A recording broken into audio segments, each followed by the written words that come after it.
Hello, loves. Welcome to the Live Your Freedom Now podcast.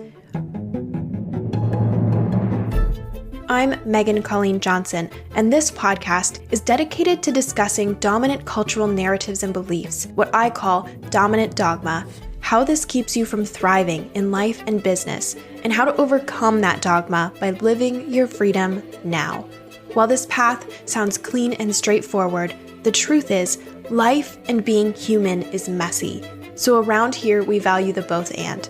We'll hold space for where you're at and honor the freedom you'd like to see and feel within yourself. Hit subscribe to stay updated, and for more information about me, my work, and to download my free Claim Your Freedom Now journal guide and ecotherapy meditation, head to megscolleen.com. That's megscolleen.com.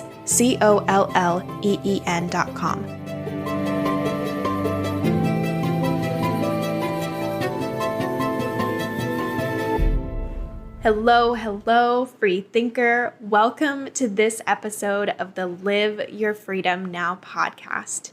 As a heads up, you are tuning in during a time, the months of November and December 2022, when I have decided to take a break from writing for the podcast. That said, this episode is a replay of a past episode, so you may hear invitations into programs and freebies that are no longer available on my site. So, in this brief introduction, I wanted to let you know what is available right now. I have two things available on my site for you.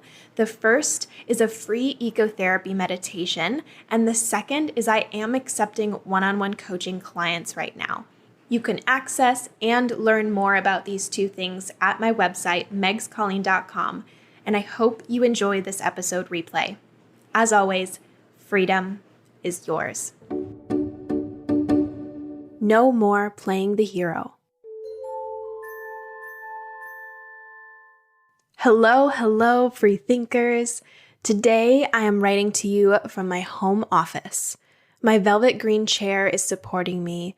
The bright summer sun is casting a wonderful glow into my space. My coffee and water are on the desk next to me, and my pup is settling in on the ground as well. As we begin today's episode, I encourage you to pause for just a moment and notice your surroundings.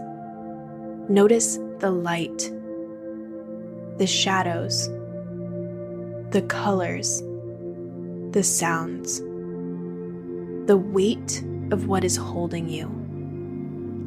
This is a practice of freedom, a practice of presence, and it's a practice that no one can take away from you.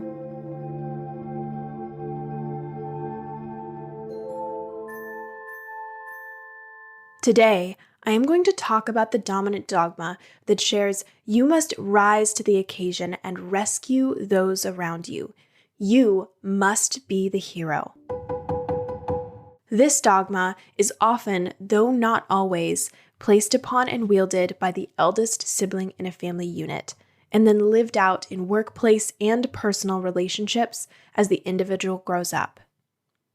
Within immediate families, there are various roles that we play, and in essence, this hero role is one of perfectionism.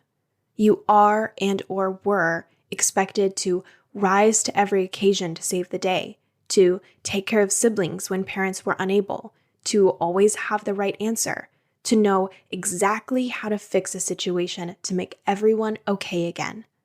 You learned how to become part-time therapist, part-time activist, and part-time caretaker to your friends, your siblings, and perhaps even your parents.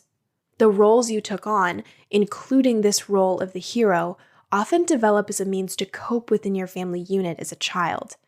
It functions as an adaptive strategy so you can maintain a sense of internal balance and control. However, for the hero, this role also requires that you stay on top. There is this ever-present need for perfection, which results in an often consistent fear of failure. And while perfection may seem like a beneficial strategy in the short term, it's only sustainable for a limited time, after which you will need to face your inner fears and perhaps bodily depletion. In my own experience, I had to come face to face with this role following the dissolution of my marketing agency. After a strong track record of college achievement, marrying well, and starting a successful business, I plummeted. Throughout those years, I had been slowly burning out, and the business dissolution was the proverbial nail in the coffin for my hero role. I was no longer able to make anyone happy, I was unable to fix the problem, and my competence was no longer able to function at extraction level status. As I lost my ability to play hero, those who relied on and expected me to play this role moved on to find someone else to fill the role. I was forced to admit defeat, meet my inner child and shadow face to face, and turn a new leaf. Despite my hero role going to the grave, kicking and screaming, it was in that death and dissolution where I discovered true freedom. I want to discuss more of this freedom in a moment, but before we do, let's explore the hero role a bit more. What I find most interesting about the hero is how dominant dogma celebrates folks who have taken on this role. Supremacy culture teaches that fixing others, saving face, and maintaining control is how you attain success. It's how you earn belonging.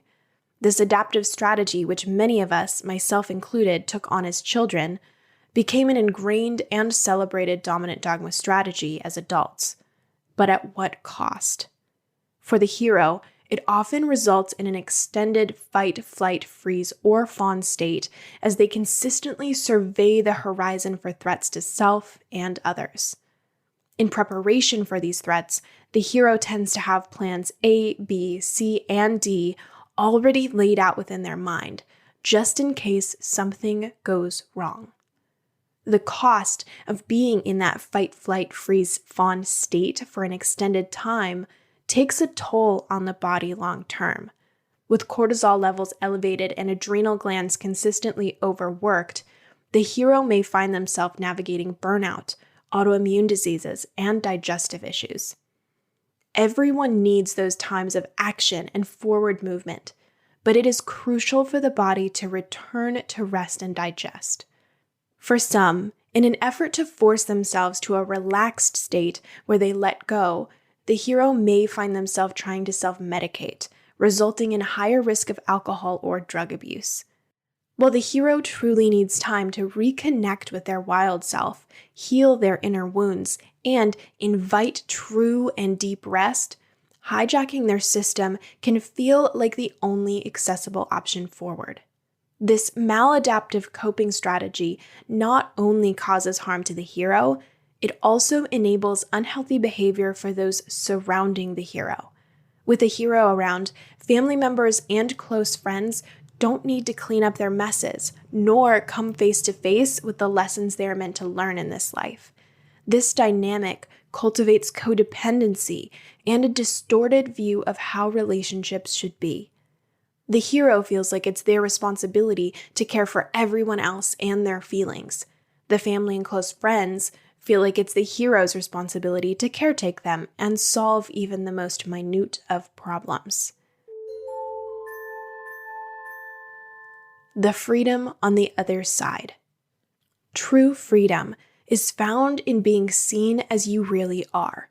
It's allowing the fear, tending to your inner child, and coming home to the invitation of self-responsibility. It's returning to your essence and trusting that you are already enough.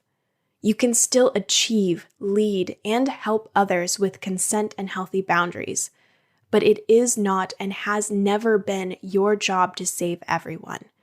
Love, you can simply be you. You can live your freedom now. In the coming weeks, I'm going to share practical ways to name the dominant dogma in your life and live your freedom now.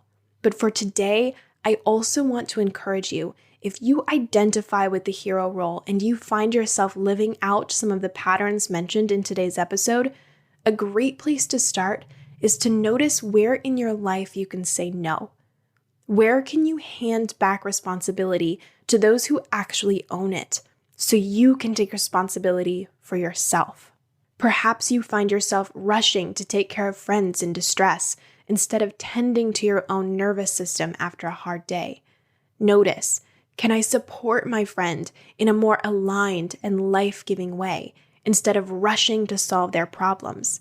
Can I simply listen and trust them to solve this on their own? Can I ask for reciprocal sharing so I can take up space for my difficult day as well, instead of holding space for both of us? I encourage you to give yourself ample compassion on this journey, knowing that there is no right answer, only your answer. Ask for help where you need it. And remember, you are whole, worthy, and enough, even when you can't save anyone. You are worthy because you are. As we close today's episode, I'm so excited to let you know I have 3 summer coaching opportunities remaining. If any of these inner narratives, emotions, or experiences sound familiar to you, and you desire support as you hand back your hero role and pick up the wonderful role of being you, I would love to invite you into a coaching series with me. I typically coach folks for a period of 3 to 6 months where we meet bi-weekly via Zoom or phone call, and in each call, we may enter into a mix of honoring the past, tending to the present, and ultimately cultivate beautiful capacity within you so you can embrace your most free self and go after the goals you desire for yourself. My summer 2022 rates start at $1,800 for 3 months, and I have pricing plans available upon request. You can learn more about my one-on-one coaching and apply now at megscolleen.com. All right, I will see you next week. Freedom is yours. Thank you for joining me for another Live Your Freedom Now podcast episode. If you enjoyed this episode, I'm always so grateful for a 5-star rating, and you can learn more about me, my work, and download my free Claim Your Freedom Now journal guide and ecotherapy meditation at megscolleen.com. That's megscolleen.com. I'll see you next time, and as always, freedom is yours.